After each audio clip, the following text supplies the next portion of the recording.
안녕하십니까. 거짓과 진실의 우종창 기자입니다.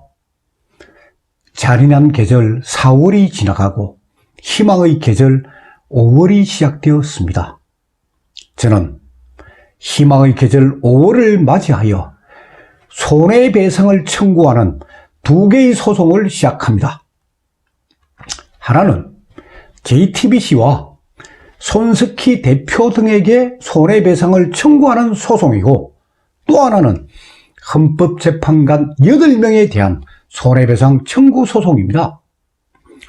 JTBC를 상대로 하는 소송은 이게 태블릿 PC 진실과 관련된 소송입니다.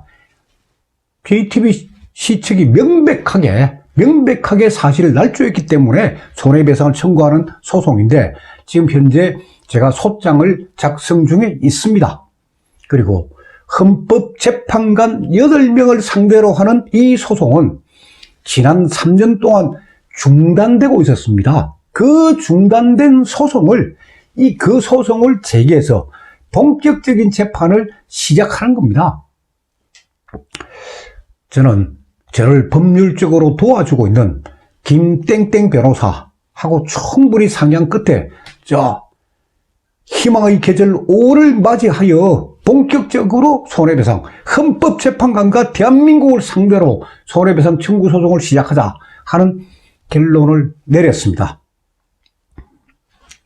시청자 여러분들도 잘 알고 계시지만 저는 3년 전인 2017년 4월 7일 날 박근혜 대통령을 탄핵한 헌법재판관 8명을 상대로 손해배상 청구 소송을 제기한 바 있습니다. 2017년 4월 7일 날. 이 사건의 원고는 저를 포함해서 애국시민 479명입니다. 9명이고, 피고는 누구냐? 현직 대통령인 박근혜 대통령을 아무런 증거도 없이 불법으로 탄핵한 대한민국과 그리고 헌법재판관 8명입니다. 원고는 479명이고 피고는 대한민국과 헌법재판관 8명입니다. 이 사건의 이 사건 번호를 시청자 여러분들도 아시면은 대법원 사이트에 들어가서 이 사건 진행 과정을 얼마든지 검색할 수 있습니다. 이 사건 번호는 서울중앙지방법원, 관할 법원은 서울중앙지방법원이고, 사건 번호는 2017년도에 소송을 제기했고, 그 가단은 단독 사건이다. 단독 재판부 소관 사건이다. 그리고 사건 번호는 33078입니다. 당사자 명에다가 우종창이라는 이름을 치셔도 되고, 시청자 여러분이 원고시라면은 원고 이름 치셔도 됩니다. 2017 가단 33078 대법원 사이트에 들어가서 검색하면 다 나옵니다. 자, 이 사건 재판부는 어디냐? 서울중앙지방법원 제207 민사단독부입니다. 재판부도 다 지정되어 있습니다. 근데 이 재판이 2017년 8월 8일, 그러니까 소장이 접수되고 한 넉 달쯤 지나가지고 2017년 8월 8일 날 형사사건의 선고 결과를 기다리기 위하여 라는 이유로 추정기일만 지정하고 공판이 진행되지 않고 있습니다. 이게 무슨 말이냐?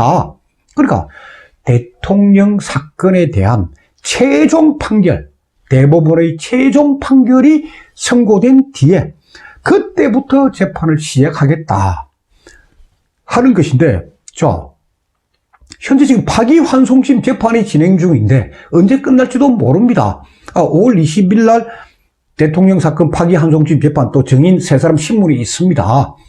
5월 20일 날 또 재판이 있습니다. 파기환송심 재판이 언제 끝날지도 모르니까 이거 무작정 기다릴 수만 없는 거 아닙니까? 그래서 제가 오태희 변호사, 이 사건 담당 변호사는 오태희 변호사입니다. 오태희 변호사하고 상의를 해가지고, 이 시점에서 우리가 재판부에다가 재판 일정을 잡아달라. 그게 바로 기일 지정 신청서입니다. 기일 지정 신청서를 제출하자. 그래서 오늘 5월 6일 법원에 제출했습니다. 그러면은 신청 근거가 뭐냐? 왜 기일을 지정해달라고 신청하느냐? 아직 선고도 안 끝났는데, 대법원의 최종 판결이 나지도 않았는데, 그 근거는 뭐냐? 그래서 그 근거는 작년, 그러니까 2019년 8월 29일에 대법원 전원 합의체가 판결한 그 판결문입니다. 작년에 8월 29일 날 대법원에서 판결한 판결문이 있습니다. 그러니까 대통령 사건, 이 많은 사건 중에서 일부 사건에 대해서 대법원이 무죄다. 이거는 무죄다. 나머지는 다시 재판하라. 이렇게 해놨습니다. 그래서 이게 무죄다 하는 부분만 갖고 일단 헌법재판관 상대소송 시작하자. 하게 되었습니다. 그러면 그 대법원 판결문에 어떤 내용이 들어있느냐? 그걸 제가 한번 설명해 드리겠습니다.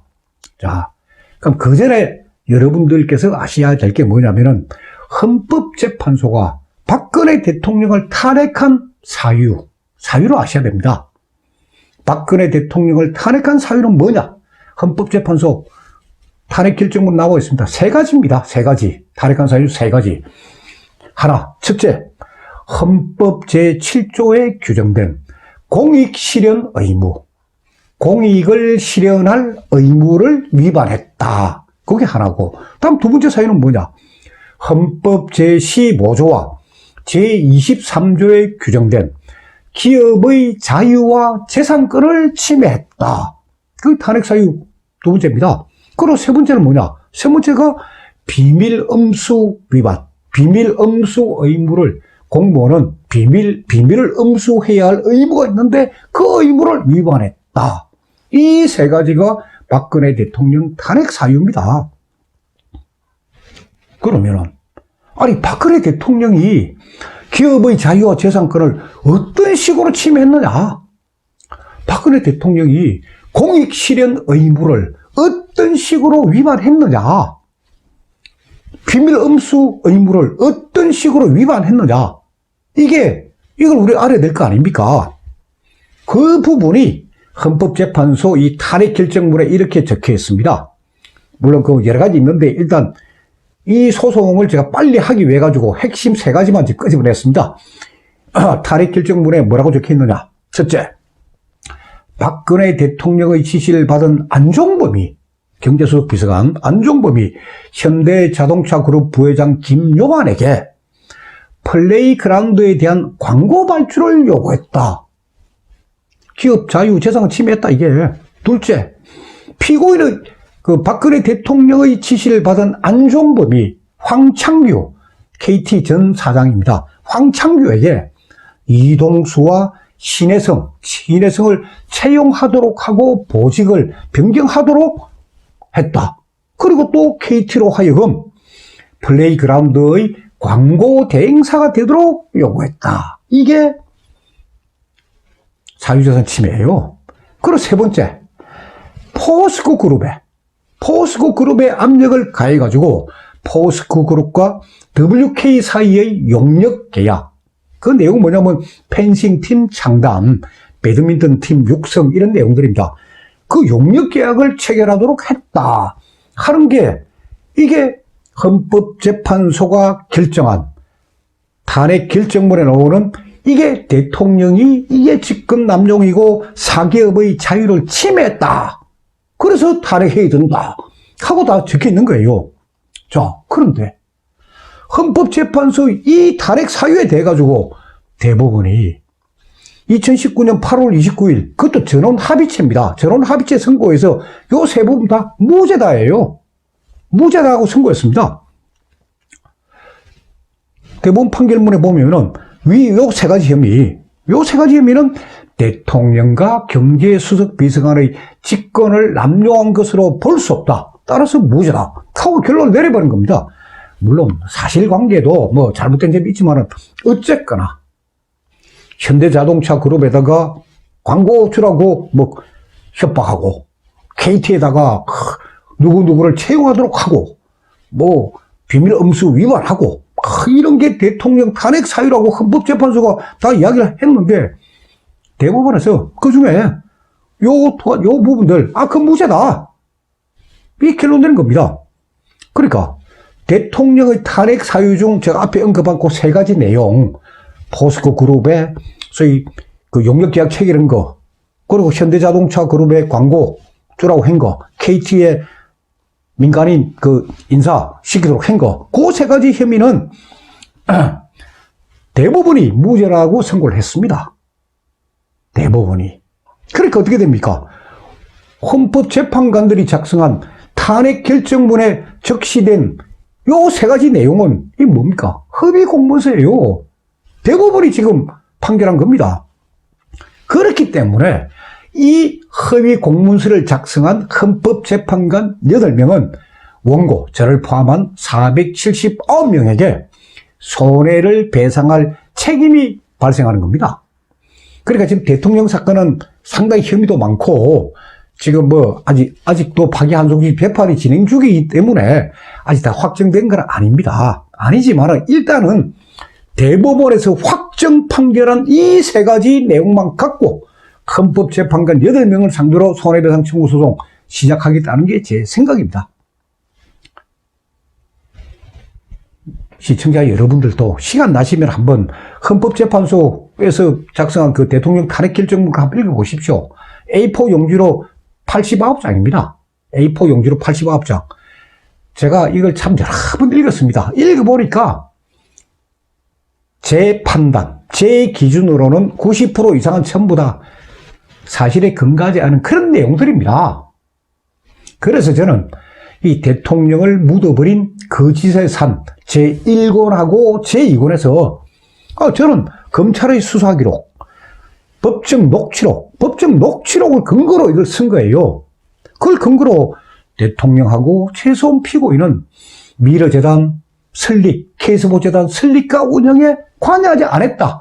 이게 수사기록에 나온 증거다. 이게 법정 정언에서 나온 증거다 하는 걸 제가 다 밝혀놨고, 그리고 대통령을 안종범과 최서원 피고인의 공범이라고 기재한 검찰 공소장, 헌법재판소 대통령 탄핵 결정문이 검찰 공소 사실을 근거로 다 써놓은 거예요. 그 공소 사실 근거가 없다 하는 걸 제가 책에 다 밝혀놨습니다. 그렇지만은 이제 제가 많은 부분을 밝혀놨지만은 제가 기록한 이 부분에 대해서는 아직 대법원이 최종 판단을 아직 안 했습니다. 파기환송심이 진행 중이니까. 그래서 그 부분에 대해서는 제가 단정적으로 이야기를 안 하겠지만은 일단 다른 걸 다 떠나가지고 헌법재판소의 탄핵 결정문 89장하고 대법원 전원 합의체에서 1차적으로 무죄를 선고한 그 판결문, 탄핵 결정문과 대법원 전원 합의체 결정문, 이걸 그것만 교차 검증을 하면은 탄핵 결정문이 얼마나 엉터리인지 다 확인할 수가 있습니다. 그리고 비밀 음수 위반, 그건 뭔지 아십니까? 그거는 정호성 비서관이 최소한 피고인에게 공무상 비밀 누설, 공무상 비밀 문건 47건을 보냈다 하는 게 이제 그 헌법재판소의 판결 내용인데, 그래 이 부분에 대해서 대법원은 뭐라고 했느냐? 47건의 문건 중에서 33건은 위법으로 수집한 증거에 해당하기 때문에 증거 능력이 없다. 그럼 나머지 14건, 그 부분은 대법원이 판단을 안 해놨습니다. 이 부분도 이게 공무상 비밀인지 아닌지에 대한 판단을 안 해놓았습니다. 그래서 제가 그 14건의 내용이 이런 거다. 이게 무슨 공무상 비밀 누설에 해당하느냐 하는 부분은 제가 이 책에다가 자세히 기록을 해놨고, 그러면서 대법원에서 판단을 하지 않았기 때문에 그 부분은 후대 역사가들에게 넘기겠다 하는 것까지 제가 써놨습니다. 자, 그동안 저는 참 대법원 확정 판결이 나고 난 뒤에 이 재판을 하려고 했는데 시간 끌 수가 없는 거 아닙니까? 그래서 일단 딱 드러난 대법원의 1차적인 판결문에서 드러난 이 세 가지 내용, 이 세 가지 내용을 근거로 해가 일단 손해배상 소송을 시작을 하자. 그러면서 파기환송심 재판에서 드러난 또 새로운 사실 갖고 추가하면 됩니다. 언제까지 기다릴 수는 없습니다. 어쨌거나 희망의 계절 5월입니다. 이 5월에 이 박근혜 대통령 사건의 재판에 희망과 기적과 번영이, 그게 바로 이 파란 장미의 정신입니다. 파란 장미 배치의 정신입니다. 희망과 기적과 번영이 일어나기를 기원하면서 오늘 방송을 제가 마치겠습니다. 감사합니다. 다음 시간에 계속하겠습니다. 박근혜 대통령 탄핵 사건의 진실과 재판 과정을 기록한 대통령을 묻어버린 거짓의 산 제1권과 2권이 출간되었습니다. 제 휴대폰 010-5307-5472번을 통해서 주문을 하면 배송해 드립니다. 교보 문고나 인터넷 서점인 예스24, 알라딘, 반덴 루니스에서도 구입이 가능합니다. 감사합니다.